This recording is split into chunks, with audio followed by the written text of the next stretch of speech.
ఆకారత్రయ సంపన్నాం అరవింద నివాసినీం అశేష జగదీశి స్త్రీం వందే గోవిందవల్లభాం. తిరుపతి గోవిందరాజస్వామి వారి దేవాలయంలో స్వామివారి యొక్క దివ్య మహిషి పట్టపురాణి అయినటువంటి పుండరీకవల్లి అమ్మవారి యొక్క పంగుని ఉత్తర ఉత్సవాలు అంగరంగ వైభవంగా జరుగుతున్నాయి. ఆ స్వర్ణ విమానంలో గోవిందరాజస్వామివారు వేంచేసి ఉండగా పుండరీకవల్లి అమ్మవారు సకల ఆభరణ విభూషితురాలై అద్భుతమైనటువంటి సుగంధ భరితమైనటువంటి పుష్పమాలికలంతా కూడా ధరించి విశేషంగా స్వామివారి యొక్క ప్రదక్షిణం విమాన ప్రదక్షిణం గావించడానికి సిద్ధంగా ఉన్నది. మహాలక్ష్మి యొక్క అవతారం తమిళనల పంగుని మాసంలో ఉత్తర పల్గుని నక్షత్రంలో అమ్మవారు అవతరించారు అని మనకు పురాణం చెప్తున్నది కనుక ఈ పంగుని ఉత్తరాన్ని పురస్కరించుకొని గోవిందరాజస్వామి వారి దేవాలయంలో 7 రోజుల పాటు పుండరీకవల్లి అమ్మవారికి విశేషమైనటువంటి ఉత్సవాలు నిర్వహింపబడుతున్నాయి. మహాలక్ష్మి అన్నప్పుడు దేవదేవుడు కూడా శ్రియై సమస్త చిదచిద్విధానం వ్యసనం హరేః అంగీకారిభిరాలోకై సార్థయంత్యై కృతోంజలి అన్న రీతిగా ఆ సాలె నాచ్యార్ అనేటువంటి పేరుతో పుండరీకవల్లి అమ్మవారు ఇక్కడ విలసిల్లి ఉన్నారు. శ్రియపతి అయినటువంటి శ్రీమన్నారాయణుడు పరంధాముడు పురుషోత్తముడు లక్ష్మీ వల్లభుడు ఎల్లప్పుడూ కూడా ఆ గరుత్మంతుడు అంజలిబద్ధుడై స్వామివారిని సేవిస్తూ ఉన్నాడు. ఎందుకంటే గరుడం అఖిల వేద నీడాదిరూఢం అన్న రీతిగా ఎల్లవేళలయందు స్వామివారి వెంట స్వామివారి చెంత ఉంటూ ఆ గరుడు సేవ చేస్తూ ఉన్నాడు కదా. ఆ గరుత్మంతుడు కూడా అమ్మవారిని దర్శించుకుంటున్నాడు.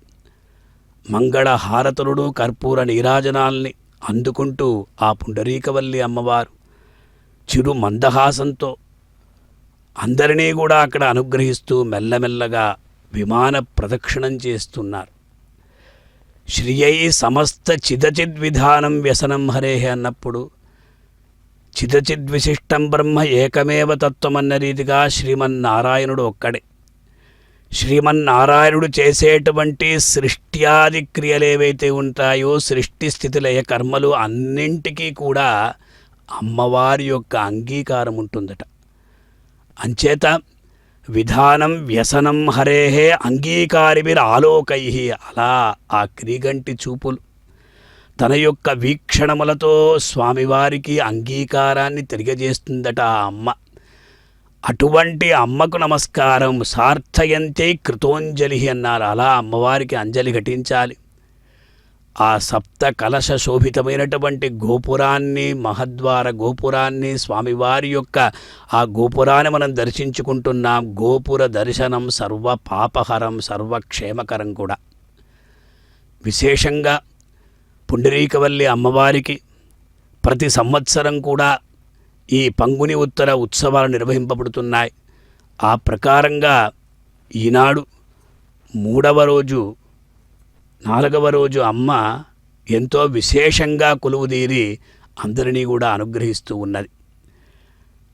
భగవద్ రామానుజుల వారు మహాలక్ష్మి అమ్మవారిని స్తోత్రం చేస్తూ ఎలాగైతే భగవంతుడి యందు శరణాగతి చేస్తామో అలాగే అమ్మవారి యందు కూడా శరణాగతి చేయాలి. అమ్మ లేకపోతే మహాలక్ష్మి లేకపోతే భగవంతుడికి మోక్షాన్ని ఇచ్చేటువంటి అర్హత ఉండదు అని కూడా చెప్తున్నారు.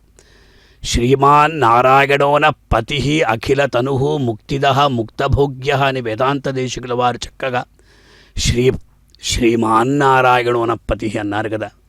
అటువంటి అమ్మవారిని భగవద్ రామానుజుల వారు విశేషంగా భగవన్నారాయణాభిమతానురూప స్వరూప రూపగుణ విభవైశ్వర్య శీలాద్యనవతికాధియ అసంఖ్యేయ కళ్యాణ గుణగణాం పద్మవనాలయాం భగవతీం శ్రియందేవీం నిత్యానపాయినీం నిరవధ్యాం దేవదేవ దివ్యమహిషీం అఖిల జగన్మాతరం అస్మన్మాతరమశరణ్య శరణమహం ప్రపద్యే అని ఎంతో చక్కగా భగవన్నారాయణ అభిమత అనురూప స్వరూప అంటే భగవంతుడికి జ్ఞానశక్తి బల ఐశ్వర్య వీర్య తేజాంసి అశేషత భగవచ్చబ్దవాచ్యాని వినాహేయేర్గుణాదిభి అని ఆ షడ్గుణ సంపన్నుడైనటువంటి భగవంతుడు ఏ ప్రకారంగా అక్కడ విలసిల్లుతూ ఉన్నాడో అదే ప్రకారంగా అమ్మవారు కూడా ఈ గుణములతో విలసిల్లుతుంది.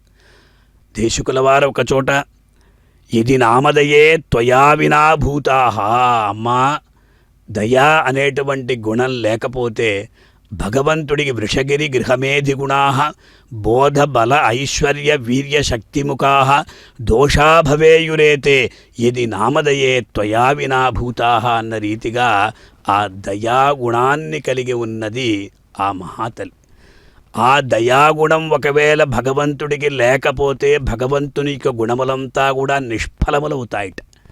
అంచేత ఎల్లప్పుడూ భగవంతుని ఆశ్రయించి ఉంటుంది. విష్ణోహో శ్రీహి అనపాయిని నిత్యైవేష జగన్మాత విష్ణో శ్రీహి అనపాయిని అని మనకు పురాణాలు ఎల్లప్పుడూ సర్వదే సర్వకాల సర్వావస్థల యందు కూడా భగవంతుడు ఎన్ని అవతారాల్ని స్వీకరించినా కూడా ఆ అవతారాలలో అమ్మ ఉన్నది.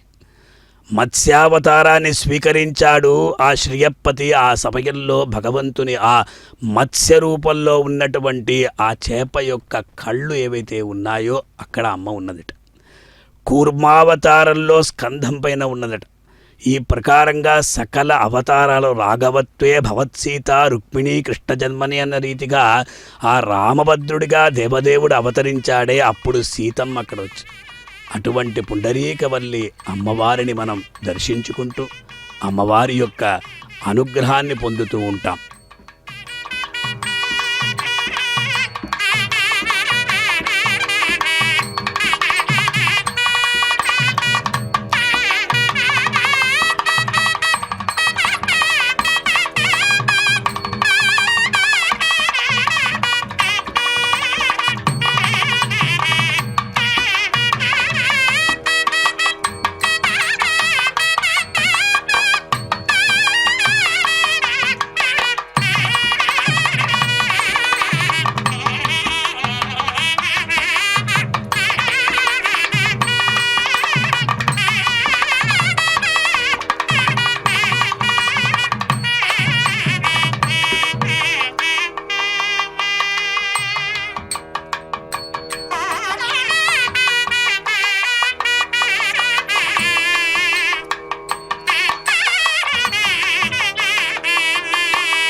గీర్వాణావలయే సుధాం వితరితుం దైత్యాన్ విమోహ్య అంగనారూపం ప్రాప్తవతః పురాణపురుషస్యాలోకయంత్యా ముహుః సబ్రూభంగమపాంగవీక్షణభవాన్ అంగాగమప్రక్రియం వక్త్రేందుం కలశాంబురాశి దుహితుః మందస్మితం పాతువః అని సుందరరాజ భట్టాచార్యులు అనేటువంటి కవివరేణ్యుడు అమ్మవారి యొక్క మందస్మితం మనల్ని అందరినీ కూడా రక్షించుగాక అన్నారు. అటువంటి పుండరీకవల్లి అమ్మవారి యొక్క తిరుముఖ మండలాన్ని మనం వీక్షిస్తూ ఉంటే ఆ అమ్మవారి యొక్క చిరునవ్వు మనల్ని అందరినీ కూడా విశేషంగా అనుగ్రహిస్తున్నది కదా. గోవిందరాజస్వామి వారి దివ్య దేవాలయంలో వేంచేసి ఉన్నటువంటి ఆ అమ్మవారు పుండరీకవల్లి అమ్మవారు, అమ్మవారికి జరిగేటువంటి ఫాల్గుడే మాసి పూర్ణాయాం ఉత్తరక్షేందువాసనే గోవిందరాజో భగవాన్ ప్రాదురాసీద్ మహామునే అనే పురాణాన్ని అనుసరించి గోవిందరాజస్వామి వారు కూడా ఫాల్గుణ మాసంలో ఉత్తర పల్గుని నక్షత్రంలోనే ఇక్కడ అవతరించినట్టు మనకు పురాణాలు తెలియజేస్తున్నాయి కనుక అటువంటి ఉత్తర పల్గుని నక్షత్రంలో పుండరీకవల్లి అమ్మవారు కూడా ఇక్కడ అవతరించారు కనుక అటువంటి అమ్మవారికి జరిగేటువంటి ఆ విమాన ప్రదక్షిణ కార్యక్రమాన్ని మనం ఆ ఊరేగింపును చూస్తూ ఉన్నాం. అద్భుతమైనటువంటి ఆ రజత మకర తోరణంలో అమ్మవారు వేంచేసి ఉండి సకల విధమైనటువంటి మకుటమాలోత్తంస చూడాలలామ స్వలక తిలక అని చెప్పిన రీతిగా అద్భుతమైనటువంటి అనర్ఘమైనటువంటి అమూల్యమైనటువంటి ఆ రత్నాభరణాలంతా కూడా ధరించి అమ్మ తన యొక్క ఐశ్వర్యాన్ని అక్కడ విశేషంగా అందరికీ కూడా తెలియజేసే విధంగా ఈనాడు కొలువుతీరి అందరినీ అనుగ్రహిస్తూ మంగళ వాయిద్యాల నడుమ అలాగే వేదపారాయణం వాళ్ళ వెనక్కి అక్కడ అమ్మవారికి సేవ చేస్తూ ఉండగా అలా మెల్లమెల్లగా ప్రదక్షిణం చేస్తూ ఉన్నది. ఇది సంప్రదాయం, సత్సంప్రదాయం, ఆచార వ్యవహారాలు. ఇక్కడ విశేషంగా 3 సార్లు విమాన ప్రదక్షిణం చెయ్యాలి అనేటువంటి సంప్రదాయం ఉంది కనుక ఆ సంప్రదాయాన్ని అనుసరించి ఈనాడు ఆ పుండరీకవల్లి అమ్మవారిని విశేషంగా ఇక్కడ అందరూ కూడా కలిసి అక్కడ విశేషంగా చేస్తున్నారు. స్వామి ఎల్లప్పుడూ కూడా అమ్మవారి యొక్క అంగీకారాన్ని అపేక్షిస్తాట. యస్యాహ వీక్ష్య ముఖం తదింగితపరాధీన విదత్తే అఖిలమన్నారు. అంటే అమ్మవారి యొక్క తిరుముఖ మండలాన్ని ఒక్కసారి చూచి అఖిలం విధత్తే. ఆహా, ఎంత అద్భుతమైనటువంటి ఆ దివ్యమంగళ విగ్రహాన్ని అమ్మ అలా అందరినీ కూడా ఆ కనక వర్షాన్ని కురిపించే విధంగా అభయముద్రతో కూడా అక్కడ అమ్మవారు యోగారంభ త్వరిత మనసో యుష్మదైకాంతయుక్తం ధర్మం ప్రాప్తుం ప్రథమమిహయే ధారయంతే ధనాయాం తేషాం భూమేః ధనపతి గృహాత్ అంబరాత్ అంబుధేర్వా ధారా నిర్యాంతి అధికం అధికం వాంఛితానాం వసూనాం అనే వేదాంత దేశికుల వారు ఏ ప్రకారంగా ఒకానొక సందర్భంలో ఒక పేద బ్రాహ్మణుడి కొరకు ఆయన అమ్మవారిని ప్రార్థించగా అమ్మవారు ఆ పేద బ్రాహ్మణి యొక్క వివాహం కొరకు ఎన్నో ఆ సువర్ణ పుష్పాలంతా కూడా ఆ కనక వర్షాన్ని కురిపించిందట. అందువల్ల ఎక్కడైనా కావచ్చు అటువంటి ఆ అమ్మవారి యొక్క దివ్యమంగళ విగ్రహాన్ని మనం దర్శించుకుంటూ ఉన్నాం. ఆ అమ్మ యొక్క ఆ చిరునవ్వును చూస్తూ ఉంటే అలాగే సిగ్గుతో తల వంచుకునే ఉన్నదేమో అనిపిస్తుంది. భట్టర్ స్వామివారు ఒకచోట ఐశ్వర్యం అక్షరగతిం పరమం పదం వా అని చెప్పినట్టు అక్కడ అమ్మా అన్నీ ఇచ్చావు, కానీ అన్నీ ఇచ్చి త్వం లజ్జసే కథయకోయం ఉదార భావ. ఆ భక్తుడు అమ్మవారిని చూసి ఒక్కసారి అంజలి ఘటించాట, అలా నమస్కరించాట. ఆ నమస్కారాన్ని అమ్మ ఒక్కసారి అయ్యో ఇతడు పెద్ద కార్యం చేశాడు అనుకని నీకు ఐశ్వర్యం కావాలా, పరమపదం కావాలా, అన్నింటినీ అంటే ఆ భక్తుడు చేసినటువంటి అంజలిని భారంగా భావించినటువంటి ఆ తల్లి అన్నింటినీ ఇచ్చి అమ్మా త్వం లజ్జసే, నీ యొక్క ముఖాన్ని చూస్తూ ఉంటే నువ్వు సిగ్గుపడుతున్నావా అమ్మా అని చెప్పిన విధంగా గోవిందరాజస్వామి వారు ఏ ప్రకారంగా లోపల వేంచేసి ఉంటారో ఆ ప్రకారంగా అక్కడ మనకు చిత్రాలంతా కనిపిస్తూ ఉన్నాయి. అటువంటి అమ్మ ఈనాడు అయ్యో నేనేమి ఇవ్వలేకపోయానే అనే విధంగా ఈ పుండరీకవల్లి అమ్మవారు మనకు దర్శన భాగ్యాన్ని కలిగిస్తున్నారు. మన యొక్క జన్మ ధన్యమైనది.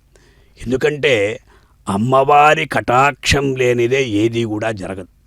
ఆవిడ మంగళదేవత.